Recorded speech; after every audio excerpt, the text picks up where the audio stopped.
Most heartbreak doesn't start with betrayal. It starts with choosing the wrong life, with the right person. You can love someone deeply and still be completely wrong for each other, not because they're bad, not because you're incompatible in small ways, but because the life they're building and the life you need to live are two different roads. And hoping love will merge them isn't optimism. It's choosing heartbreak in slow motion. Here's what nobody tells you about choosing partners. The things that destroy relationships 5 years in are usually visible 3 months in. Not as catastrophes, as patterns. And most people see them. They just decide to look away.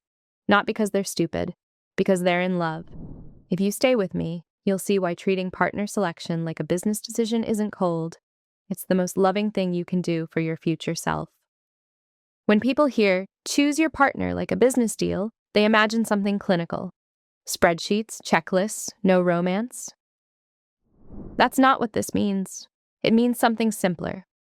Observing what's actually there instead of investing in what might be there someday. Because business partnerships fail for the same reason relationships do.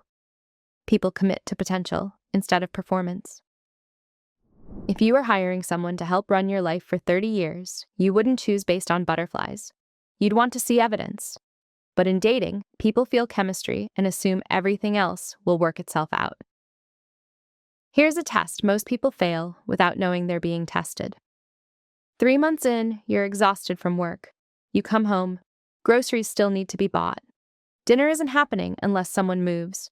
They're on the couch, scrolling. You say, "Hey, can you grab groceries real quick?" Pay attention to what happens next. Do they get up? Do they say, "Yeah, give me a sec," and actually do it? Or do they say, "I'm tired too," without moving? Or worse, they do it, but with a sigh that makes you feel guilty for asking? That moment isn't about groceries. It's about the next 10 years. Because here's the thing about small domestic tasks. They don't stay small. The person who won't take out the trash without being asked repeatedly is the same person who won't split mental load fairly, who won't notice when you're drowning, who won't anticipate needs, who will always require management. And you can't love someone into becoming more considerate. You can only decide whether you're willing to be their manager for life. Sometimes you're the one asking. Sometimes you're the one being asked. And most people switch roles without ever noticing it. Here's another place people confuse chemistry with compatibility. Conflict. Early conflict is a gift. It shows you exactly how this person operates when things aren't easy. Do they get defensive? Do they shut down? Do they turn it back on you? Do they need hours or days to calm down before they can talk? Or can they stay present, listen, and work through discomfort without making you the enemy? Most people avoid early conflict because they think it means something's wrong. But here's the truth. If a relationship only feels good when nothing difficult is mentioned, it's not stable, it's fragile. Business partnerships succeed because hard conversations happen early and often. Personal relationships fail because people save those conversations for year 3, when the cost of leaving is much higher. Now here's the part that makes people uncomfortable. Not every good person is a good partner for you. Someone can be kind, thoughtful, loyal, and completely wrong for your life. And staying with them doesn't make you noble. It makes you both miserable. Here's what this looks like in practice. They're wonderful. Everyone loves them, but they want to live in their hometown forever. You need to be in a city for your career. They're generous and warm, but they think money should be enjoyed now. You're building toward long-term security. None of these are moral failures. They're just incompatibilities that love cannot solve. And here's the trap most people fall into. They think if they just love hard enough, compromise enough, explain enough, the gap will close. It won't, because you're not hoping they'll change. You're hoping you won't have to choose between them and your future, between love and logic, who they are and who you need them to be.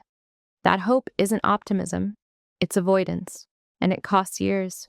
Here's where business thinking saves you. In business, when you realize someone isn't the right fit, you don't spend 3 years trying to train them into a different person.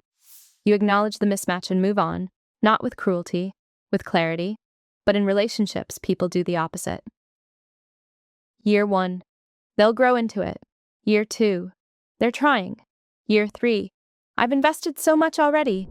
And suddenly you're not staying because it works. You're staying because leaving would mean admitting you wasted 3 years. That's not love keeping you there. That's math. Bad math. Because the time you've already spent is gone regardless of what you do next. The only question that matters is, does staying serve your future? Here's the moment that tells you it's too late. You stop being disappointed and start being numb. You don't fight anymore. You don't hope anymore. You just manage. Maintenance without meaning. That's not a rough patch. That's a grave you're both digging. And most people don't notice because it feels calm, not dramatic. No explosion, no villain, just a quiet sense that you're surviving something you once chose. So what does choosing like a business actually look like? It means asking hard questions early when the stakes are low. Not as an interrogation, as a conversation. Where do you see yourself in 5 years? How do you handle money? What does partnership mean to you in daily life, not just in theory? What role does your family play in your decisions? How do you process conflict? These aren't romance killers. They're reality checks. And here's the beautiful part. The right person won't be scared off by these questions. They'll appreciate your clarity. Because they're also trying to build something real, not just chase a feeling. It also means paying attention to behavior, not words. Someone can say they value partnership while consistently acting like a solo player. They can say they're emotionally mature while shutting down every time things get uncomfortable. They can say they want the same future while making choices that only serve their present. Words are the marketing. Behavior is the product. And smart people evaluate the product. You stop tolerating mismatches out of fear. You stop sacrificing your future for someone else's comfort. Not because you're cold. Because choosing poorly doesn't just hurt you. It hurts them too. Keeping someone in a relationship they're wrong for isn't kindness. It's cowardice disguised as loyalty. So before you ask, is this the one? Ask something better. Can I talk openly here, as even while I'm in love?